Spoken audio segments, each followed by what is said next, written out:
بەناوی خوای بەخشەندە و میهرەبان. السلام عەلەیکم و ڕەحمەتوڵڵاهی و بەرەکاتوه. بەڕێزان، بۆ هەڵقەیەکی تری ڕێوڕەسمی شارستانی گەیشتینەوە خزمەتتان. بابەتی ئەم جارەمان باسێکە لەسەر عەداڵەت و دادپەروەری کە تێکەڵاوەتەکی ئینساف و جوامێریە. تکایە هاوڕێمان بن. بەشەر لە کۆمەڵگای بەشەریە زۆر کات لە جێبەجێکردنی ئەرکەکانیا و بە دوای نیازەکانیا چوون تووشی کێشە ئەبێت و داوای کەسێکە کات بێت لە بینی ئەو بەرانبەرەکەیە قەزاوەت بکە و کێشەکە حەل بکات بە شێوەیەک هیچ لایەک تووشی خەسارەت نەبن. ئەمە هۆیەکە عەداڵەت جوانەکات. عەداڵەت وەکو نیازێکی بەشەری ئەو نەتۆخ و پڕەنە کە ئەگەر بە هەر بەشەرێک ئیجازە بدەین جارێکی تر جەهان تەڕاحی بکاتەوە، بێژین سەرەکیترین ئەسڵێکە بۆ ڕێکوپێکی دنیاکەی خۆت دای ئەنەی چییە؟ ێژێ حەز ئەەکەم ئەو دنیا عادڵانەوێت، هەموو کەسێک بە حەق و بە جێگەی خۆی بگەیت بەبێ ئەوە کەسێک مزاحمی بێت. ئینسان قەرارێ بگێتە حەق و ڕێگە و جێگەی خۆی بەبێ مزاحمەت بەڕاستی گەیشتووە بە ئازادی. بۆیە لە جیهانی عادڵانەوە ئازادیش ممکنەوێت. ئازادی وەکو مەطلوبێک و خۆشەویستێکی بەشەر ڕیشەی وا لە دادپەروەری و عەداڵەتە کە ئەگەر عەداڵەت سست بێ و لە بین بچوات بە دوایە حتمەن ئازادی لە بین ئەچووە و دیکتاتوری دەست پێکات. عەداڵەت بە وەسیلەی یاسا و قانون ڕیشەی بۆ دائەنرێ و ڕێگەی بۆ دروست ئەبێ بۆ ئیجراکردن. قانون چییە؟ قانون کەمترین ئەخلاقێکە لە کۆمەڵگاوە لە هەموو ئینسانێک ئەتوانین داوای بکەین بە شەرتێک ئەو ئینسانە سالم و عاقڵ بێت. چون ئینسانی سالم و عاقڵ لە کەمترین ئەخلاقا ناتوانێت خۆی دەرباز بکە و بێژێ من توانای ڕعایەتی کەمترینی ئەخلاقم نییە. بۆ یەکانە قانون ڕێگەیەک بۆ ئازادیە و خۆپاراستن لە قانون و دەوردانەوەی قانون لە بینبردنی ئازادی و عەداڵەتە. کەمترین ئەخلاق کە پێمان وت قانون وەختێک ئەشکێت ئیتر نەزم تێکەچوات. زۆر کات لە چتە ئاساییەکانە وەکو کایەی خۆمانتەکی ڕەفیقەکانمانە لە گورزانێکە، لە قەمچانە، لە خەتانە، لە فوتباڵە، لە هەر شتێکی تراکە یاسایەکمان بۆی داناوێ، کەسێک ئەو یاسا بەرچاو ناکات ئەڕوانین گەمەکە و شۆخیەکە و ئەو قەواعدەوە دانریاوێ نەوعێ ناڕەحەتی و ناهەنجاری و گرێ و بنبەستی تێکەوێ کە ئارامش و خۆشی لە بینەوەات. بۆیە ئێمە داوا ئەکەین لە ئەفراد کە قەواعدەکە ڕعایەت بکەن. قەواعدی عەداڵەت کە بە وەسیلەی ئینسانە ژیرەکان لە کۆمەڵگایەکە تەهیە ئەکرێت ئەوێتە وەسیلەی ڕۆشنکردنەوەی حەق و لە هەرکوێ کەسێک لە حەق عودول بکات ئەتوانین بیدۆزینەوە. مەساڵی سادەی ئەو قاعدە و قانونە ڕێگەوبان و جادەست.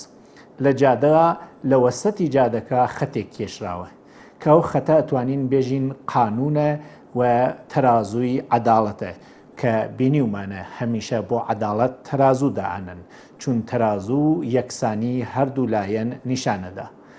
لە هەموو جادەیەکە دوو لایەن بەرخوردارن لە جادەکە کە بە هاتنی یەک نەفەر لەو جادەوە لایەنی بەرانبەر ئەبێ مافی خۆی و مافی ئەو جۆرێک تەطبیق بکە کە لە خەتەکە نەکاتە ئەو بەرەو.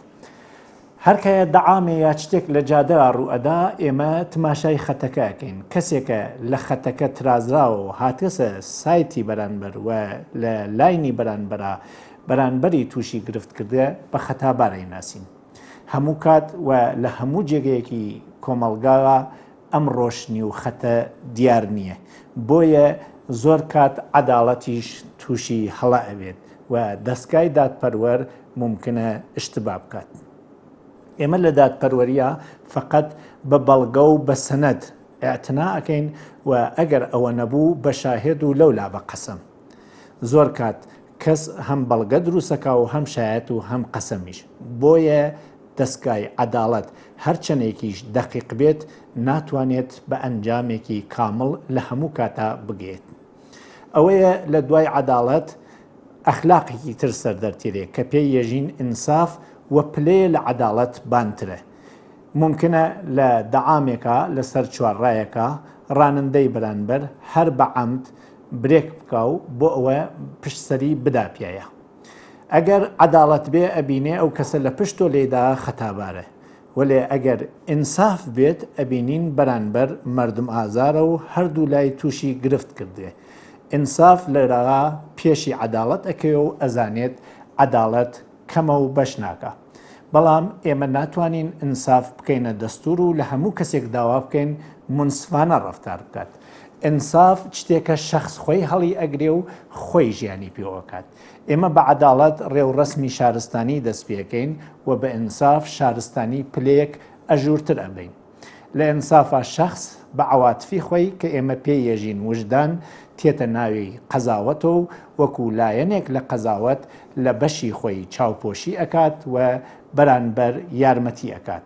زۆر کات ممکنە کەسێک عەداڵەت خەتاباری نەکات وەلێ خۆی دەست هەڵبڕێ و بێژێ من خۆم ئەزانم خەتابارم، عەداڵەت تەشخیصی نەداوێ و بە ئینساف بەرانبەر یارمەتی بکات. ئینساف لە تەرازووە قورسکردنی بەرانبەرە. عەداڵەت تەرازووەکە ڕێک پێسێت، بەڵام تۆ لە ئینسافە لای بەرانبەر قورسەکەیت و لای خۆت سووک بۆ ئەوە یارمەتیت کردوێت. لە مەعامڵە سوود کەمترەکەیتەوە بۆ بەرانبەر قەنجاس بکات و زەرەریش لە خۆت نادەی، بەڵام منسفانە سوودەسێنی و گرانفرۆشی ناکەی. ئینساف باعەسەوێت مشتری و بەرانبەر لەزەت بوات، حەز لە مامەڵە بکات، ڕەونەق بکەوێتە کار و پێشەی خۆمان، ڕزایەت لە خۆمان و لە بەرانبەرە هەم لە دەرەوە هەم لە دەروونەوە دروست بێت، دۆستی دروست بێ و بەرانبەریش ئامادەی ئینساف کە پلەیەک لە عەداڵەت بانترە بێت کە کۆمەڵگا ڕەوان و پڕڕەونەقترەکە. پلەیەکی ترمان هەست لە ئینساف بەولاوە زۆر کەسێک خۆی لە توخنی ئەدات و ئەویش جوامێری و جەوانمەردی و ڕادمەردیە. لە جوامێریە بەرانبەر لە بەشی خۆی ئەگەریش خەتابار نەوێت و حتا ئەگەر بەرانبەریش خەتاباروێت چاوپۆشی و ئغمازەکە و بە ئەم شێوە یارمەتی ئەو ئەکا بە لێبوردووی لە بەشی خۆی و لە حەقی خۆی. مافی خۆی ئەدا بە کەسێکی تر تا کەسێکی تر ئاسانتر، باشتر و ڕەحەتتر ژیان بکە. ئێمە ناتوانین بە خەڵک بڵێن ئەبێ جوامێر بن.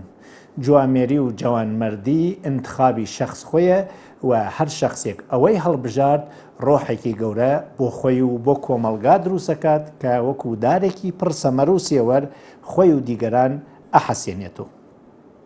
ئێمە بە جوامێری ئەتوانین زۆر شتێک جێبەجێ بکەین کە بە عەداڵەت و بە ئینساف جێبەجێ نابێت. کەسێکە خەسارێکی زۆری بەدەستی کەسێکی تر لێکەوتووە و دەستگای یاسا و ئینساف بەرانبەری مەحکوم کردووە و ڕەنگە بەرانبەر ئەبێت بە بانترین سزا کە ئیعدامە بگێت. ئەبینین هەموو کەس دڵی تەنگە، هەموو کەس گرفتار، هەموو کەس ناتەوان و ناتوانین بەری قەساس بگرین. و ئەگەر قەساس ئەنجام بێت دڵتەنگی و گرفت و کەرەسێکی گەورە لە جامعە دروست ئەبێت، ڕەنگە بێتاقەتیەک بۆ هەردوو لا دروست بکات. بەڵام حەقێتی و دەستگای عەداڵەت و ئینساف پێداوە. بەڵام ئەو شەخصە وەکو جوامێر تێت لە کاتی ئیجراغا و تۆڵە وەرگرتنەوە چاوپۆشی ئەکات، لێکی ئەپرسین بۆچی یەژێ پێویست نییەوە بزانن. جوامێری دەلیلی نەگەرەکە، دڵی گەرەکە. ئەوەیە کە بە جوامێری هەم کۆمەلگا، هەم بەرانبەر، هەم خۆی هەموو کەسێک تووشی ئاسانی، ڕەوانی، گەشەوە خۆشی ئەکات و لە ناوی ئەوانە خۆی لە هەموو کەسێک بەرزترە بێتەوە. ئەگەر کۆمەلگا لەگەڵ ئەم سێ وشەغا عەداڵەت، ئینساف و جوامێری بنێینەوە پاڵی یەک و تماشای بکەین، کۆمەلگای مەدەنی بەبێ عەداڵەت دەست پێ ناکە و کۆمەلگایەکە ڕێوڕەسمی شارستانی واتیا، عەداڵەتی واتیا، بەڵام عەداڵەتی تەنیا وشکە و خەستە کونەندە. ئەگەر ئینسافی پێزافە بوو وەکو ڕۆن بیدەی لە ماشینێک چۆن ڕەوانی ئەکا و ئاسانی ئەکات نەرم و ئاسانی ئەکات و ئەگەر جوامێری پێزیاغ بێت ئەو کۆمەلگا ڕەوان وەکو چەمێک چۆن ڕەوان و ئاهۆنە ڕوات ڕەوان و ئاهۆنە بێت و ڕێوڕەسمی شارستانی پێویستی بەم سێوشە هەیە و جوامێری لە گشتیان جوانترە و عەداڵەت لە گشتیان زەروریتر. هیوادارم لەم ڕەمەزانەوە بەشی ئێمە گەیشتن بە حەدی ئەقەل جوامێری و عەداڵەت و ئینساف بێت. لە خوای گەورە داواکارم هەموو لایەکتان شاد و بەختەوەر کات.